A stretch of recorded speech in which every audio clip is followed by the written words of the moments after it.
believe in curses? Quite a philosophical question. You can talk about curses forever, refuting and putting forward various theories. Curse, basically, sinful people. But don't you think internet addiction is a sin? No. But otherworldly forces have a completely different idea. This happened to my second cousin 2 years ago. He, like many of us, likes to sit on various internet forums, make acquaintances in social networks. Now you will not meet a person who does not know what spam is. And you know, but do you believe in spam? Do you think it's terms or a curse? Surely, you, like me, will answer no.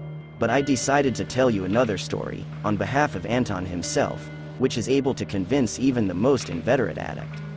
If you want, believe. Want, no, but not to warn you is a sin, so get ready to listen. I am a 19-year-old student of a prestigious institute, an aspiring romantic poet and a single man who often hangs out on various internet dating sites. I, like many others, have my own page on Facebook, Twitter and Instagram.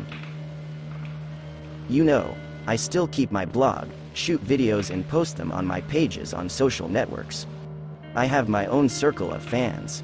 I'm going to become a journalist, so my fans, so to speak, warmly support me in my endeavors. But the story will be about a completely different case, which once and for all brought my career downhill. Warm May morning, Saturday. I got up early to get ready for work. On weekends, I work part-time at a car wash, thereby putting aside for the car. A couple more months of torment, and I will buy my first car. Of course, the machine is not the newest, but its own. Now there will be an end to stuffy buses to the institute forever. I washed my face, brushed my teeth, made coffee. There was still an hour before work, and I could safely look into the mail of my blog. As if nothing had happened, I turned on the computer, went to the page. True, then he accidentally spilled coffee on the keyboard. Oh, that was definitely a sign. I didn't understand him then. 20 minutes were spent wiping the keyboard, but still managed to get into my favorite Facebook. Look, friend request. It was sent by a certain Kevin with a strange last name. Which one, I don't remember. At first I was even surprised.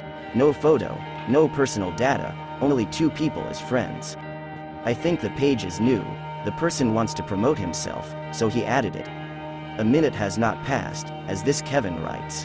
Hello. Well, I rejoiced. Another fan of my blog. True, I had never seen him before.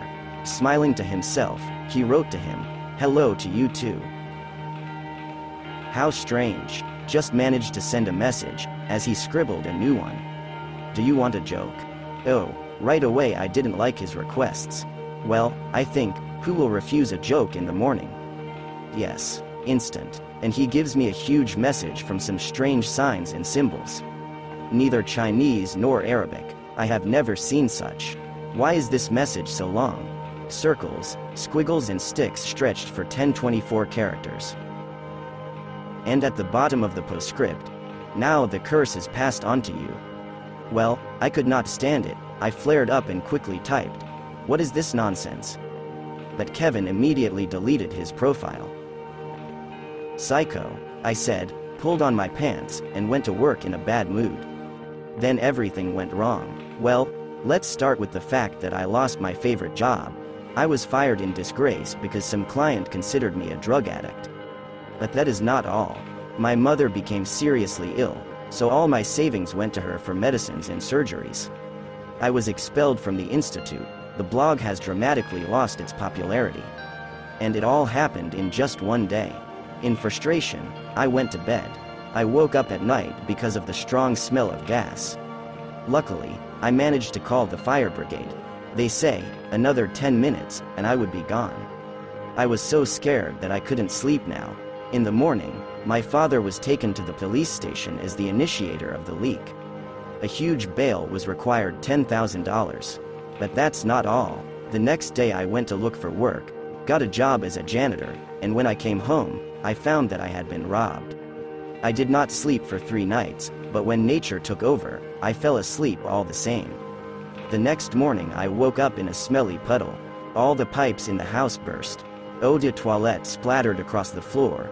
Top broken pipes sloshing water into my bed. Around the quagmire, moss, mold. Imagine how much swamp vegetation has grown overnight. It turns out that in my old house there were a lot of mushroom spores under the wallpaper. It became unbearable to breathe. I could suffocate, but quickly realized and went outside.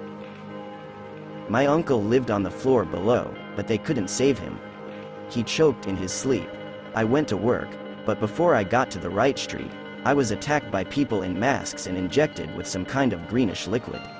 Soon a rash spread across my skin, and after that green rotten spots formed. And then I realized that I had contracted a rare, incomprehensible disease. Everything. I couldn't bear it anymore. I took the phone and made an appointment with my blogger friend to ask for advice and join his boss for a normal job.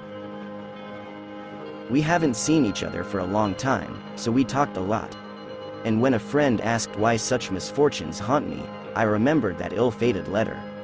Due to non-payment, my electricity will soon be turned off. But I know what to do. I know how to end this curse. Of course, I can't harm the people I know, but the fear for the life of my parents is above all. Internet people, I'm sorry, but I can't do this anymore. I sincerely apologize, but I will have to let the curse wave go on. Be vigilant and control your contacts. The last words of the crazy Frank. Now everything is fine with him. My brother is a rich married man. He got a better job, bought 2 cars. Soon his wife will have a daughter. But I am very afraid for your lives, because the curse is still walking through the expanses of the boundless internet. Thank you for your attention. Subscribe to the channel.